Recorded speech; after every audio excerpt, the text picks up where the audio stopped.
Good morning, students. In our lecture number 32, we started this chapter number 6, Staffing, of NCERT book, and we have already covered the topics meaning of staffing. Then I covered another topic from R.K. Singla, that is features of staffing, and then eventually we covered the importance of staffing. Now, my dear students, can you see this topic in your book? Staffing as a part of human resource management. This is deleted this year from your syllabus, so we won't be covering this topic right now. And evolution of human resource management. This topic is also not in your syllabus. This has been deleted from your syllabus. So we are not going to cover this topic. Now moving on to the staffing process. Now in this lecture number 33, we are going to start with the staffing process. Now as you already know, we are going to cover this topic, staffing process, from this book, Dr. R.K. Singla. And as you already know, that staffing is putting the right people at right jobs. Yes, are you very much clear about this? That staffing is the process. What does staffing includes? Staffing includes putting the right person at the right job, or you can say that it is a managerial function of filling and keeping filled the positions in the organization structure. So that is what the meaning of staffing is. Or you can say staffing is putting people to jobs. So it begins with workforce planning and includes different other functions like recruitment, selection, training and development, promotion, compensation and performance, appraisal of workforce. These are all included in in staffing. So basically, staffing is a managerial function of filling and keeping filled the positions in the organization structure. Now moving on to the staffing process. This you can cover from this book, Dr. R.K. Singla, or you can even cover this topic from the book, NCERT book, that is the NCERT book. So whatever you feel comfortable in, you can cover this topic from that particular book. Now first of all, the first step in the process of staffing is, that is, estimating the manpower requirement. The first step in the process of staffing is that you have to estimate what are the number of employees required in an organization. At the time of determining the number of persons required, the possibilities regarding internal promotions, retirements, resignations, and dismissals are also taken into consideration. So, the first step in the process of staffing is estimating the manpower requirement.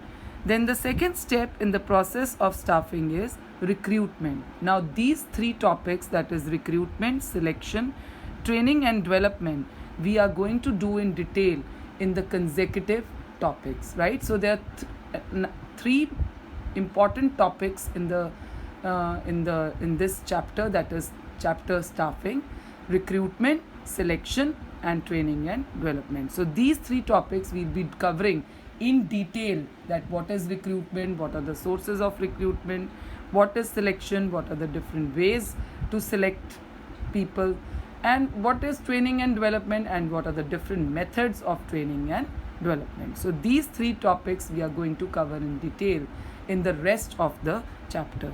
So recruitment. Now what is recruitment? The process of recruitment includes the search of various sources of employees and encouraging them to send their applications to the enterprise. So what does recruitment means? Recruitment means to search the various sources of employees and encouraging them to send their application to the enterprise. So this is what recruitment is. We do this in short because we are going to cover in detail in the further three topics, as I've already told you. Then what is selection? Under the process of selection, competent applicants are selected from the large number of them, and it is important to keep in mind that the ability of the applicant and the nature of the work must match. So this is what we have to take into consideration while selecting, that is the ability of the ability of the applicant and the nature of the work must match. Then next is placement and orientation, the next step in the process of staffing. So first is estimating the manpower requirement. Then second is recruitment. It includes the search of various sources of employees and encouraging them to send the applications to the enterprise. Then selection, then when the applications come, then selection process starts. Competent applicants are selected out of a large number of them, and it is important to keep in mind the ability of the applicants and the number of and the nature of work that should match. Then next is placement and orientation. Placement means to join the post for which he or she has been selected. Under orientation, the employee is given a brief presentation about the company and is introduced to the superiors, subordinates, and colleagues. So, placement means to join the post for which he or she has been selected. So, that is what placement is. And under orientation, the employee is given a brief presentation about the company and is introduced to his superiors, subordinates, and colleagues. Now, same way as orientation is done in schools before the new session starts, so that the parents are introduced to the teachers, to the classroom, to the environment in which their child has to study. So similarly, when a person is selected in an organization, first of all, placement is done, which is means to join the post for which he has been selected, and then orientation program is conducted, which helps in introducing him to his superiors, subordinates, and colleagues. Then the next step in the process of staffing is training and development. Once you're placed and your orientation is done, then next step is training and development. At this step, the process of staffing, training and development are imparted to the employees so that their efficiency and effectiveness is increased.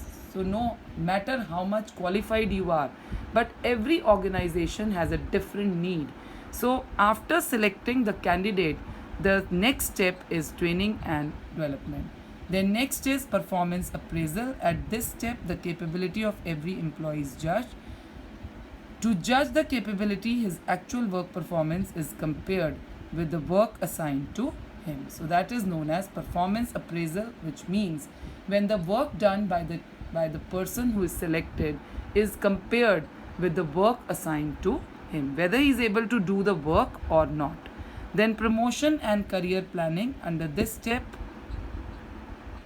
in the process of staffing, employee gets promoted to higher post on the basis of their capabilities.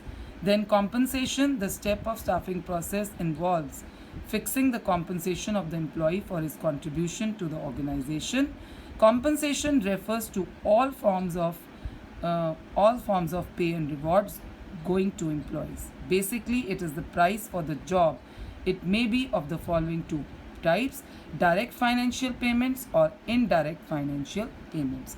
Now, under direct financial payments, there are time-based payments, performance-based payments, and under indirect payments, we have insurance, medical, vacations, and other things which are provided free of cost.